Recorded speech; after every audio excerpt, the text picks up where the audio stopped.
Assalamualaikum warahmatullahi wabarakatuh. Perkenalkan, nama saya Endah Mega Silvia F021948 dari kelas Manajemen D 2019. Di sini saya akan mengulas artikel yang berjudulkan Give Yourself a Break, the Power of Self-Compassion sebagai tugas UAS semester 4 Manajemen Sumber Daya Manusia. Nah, ketika seorang pekerja itu mengalami masalah di pekerjaan, maka hal tersebut perlu ditanggulangi, entah menjadi defensif atau menyalahkan orang lain, atau kita itu mencaci maki diri kita sendiri. Bersikap defensif dapat meringankan rasa beban akibat kegagalan, akan tetapi hal itu akan mengorbankan pembelajaran. Di sisi lain juga mungkin merasa dibenarkan pada saat itu, tetapi dapat menyebabkan penilaian yang suram tidak akurat tentang potensi seseorang yang dapat merusak perkembangan pribadi.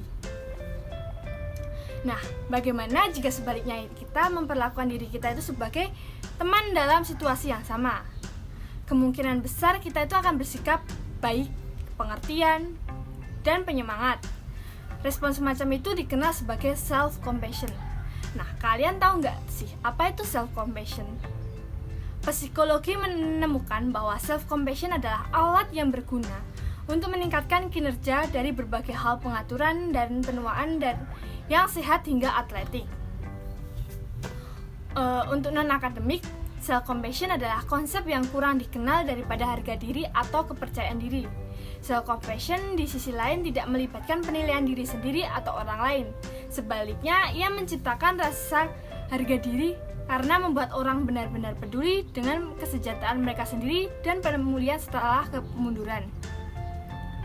Nah, orang dengan tingkat welas asih yang tinggi menunjukkan 3 perilaku.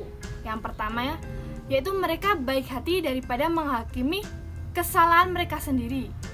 Yang kedua, mereka mengakui bahwa kegagalan adalah pengalaman manusia bersama. Dan yang ketiga adalah mereka itu menyeimbangkan emosi negatif dengan membiarkan diri mereka merasa buruk. Akan tetapi, mereka tidak membiarkan emosi negatif itu mengambil alihnya. Kita biasanya cenderung mengasosiasikan pertumbuhan pribadi dengan tekad, ketekunan, kerja keras. Akan tetapi, prosesnya sering kali dimulai dengan refleksi. Salah satu persyaratan utama untuk perbaikan diri adalah memiliki penilaian realistis tentang kekuatan, keterbatasan kita. Meyakinkan diri kita sendiri bahwa kita itu lebih baik daripada diri kita yang mengarah pada rasa puas diri, dan berpikir bahwa kita itu lebih buruk daripada kita yang mengarah pada kekalahan. Nah, berdasarkan survei yang dilakukan oleh peneliti, menemukan bahwa mereka yang didorong untuk memperlakukan diri mereka sendiri dengan belas kasih lebih termotivasi untuk memperbaiki dan tidak mengulangi kesalahan daripada peserta yang didorong untuk menanggapi kesalahan dengan cara meningkatkan harga diri dan mereka yang berada di kelompok kontrol. Carol Dweck menemukan bahwa orang-orang dengan mindset tetap melihat sifat dan kemampuan kepribadian sebagai sesuatu yang kaku. Mereka percaya bahwa siapa kita hari ini adalah siapa kita 5 tahun ke depan.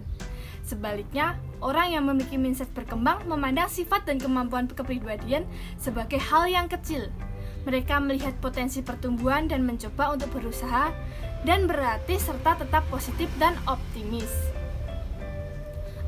Penelitian ini menunjukkan bahwa belas kasih diri memicu orang untuk mengadopsi pola pikir berkembang.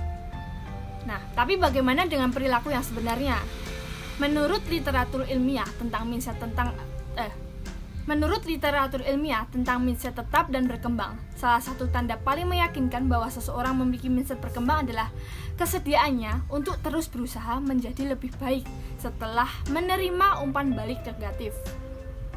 Peneliti menemukan dalam survei bahwa peserta yang didorong untuk memperlakukan kegagalan awal dengan rasa kasih sayang lebih mungkin untuk mengadopsi pola pikir yang berkembang tentang kemampuan kosakata dan meluangkan lebih banyak waktu untuk belajar daripada rekan mereka dalam kondisi harga diri.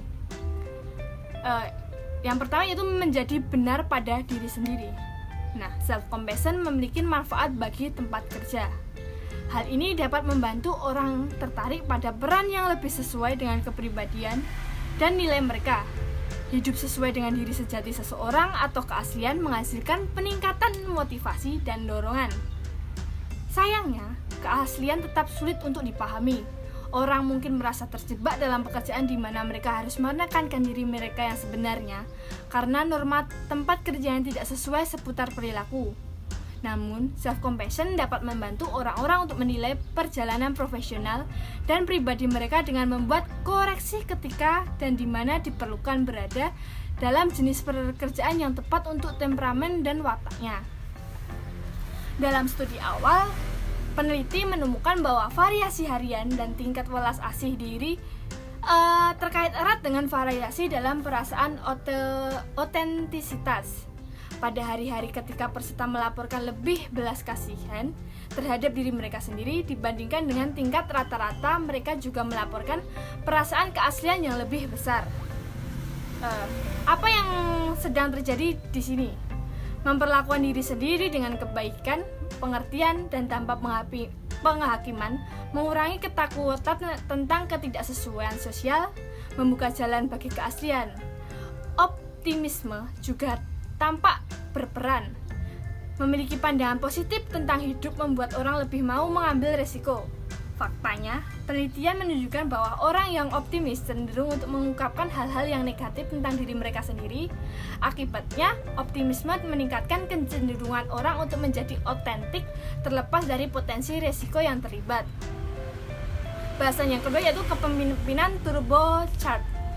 Nah, pola pikir welas asih menghasilkan manfaat yang menyebar ke orang lain, terutama pada orang-orang dalam peran kepemimpinan. Itu karena belas kasih diri dan belas kasih untuk orang lain terkait berlatih satu meningkatkan yang lain. Penelitian menunjukkan bahwa ketika pemimpin mengadopsi pola pikir berkembang, mereka cenderung memperhatikan perubahan dalam kinerja bawahan dan memberikan umpan balik yang berguna tentang cara meningkatkan. Bawahan pada gilirannya dapat membedakan ketika pemimpin itu memiliki pola pikir yang berkembang, yang membuat mereka itu lebih termotivasi dan puas. Belum lagi lebih cenderung untuk mengadopsi pola pikir pertumbuhan itu sendiri. Hubungan serupa antara pemimpin dan bawahan juga ada untuk keaslian. Orang dapat merasakan otentisitas orang lain ketika pemimpin dipandang jujur pada diri mereka sendiri. Hal itu menciptakan suasana otentisitas di seluruh tempat kerja. Ketika para pemimpin yang menanggapi kegagalan dan kemunduran dengan sikap welas asih, mereka cenderung mendapatkan manfaat yang lebih cenderung menunjukkan kecenderungan psikologis dan perilaku yang menjadi pertanda baik bagi pengembangan dan kesuksesan profesional mereka sendiri dan bermanfaat bagi bawahannya. Dan bahasan yang terakhir yaitu menumbuhkan belas kasihan pada diri. Membina rasa welas asih terhadap diri sendiri adalah keterampilan yang dapat dipelajari dan dapat ditingkatkan. Banyak dari kita lebih baik menjadi teman yang baik bagi orang lain daripada kita sendiri. Jadi ini dapat membantu menghindari spiral pembelajaran diri atau penghinaan diri. Jika kita berjuang untuk memupuk rasa welas asih dalam kehidupan profesional dan pribadi kita, jangan menyalahkan diri sendiri tentang hal itu. Dengan sedikit latihan kita bisa melakukan dengan lebih baik. Menurut saya cukup sekian. Apabila ada salah kata, saya mohon maaf. Terima kasih.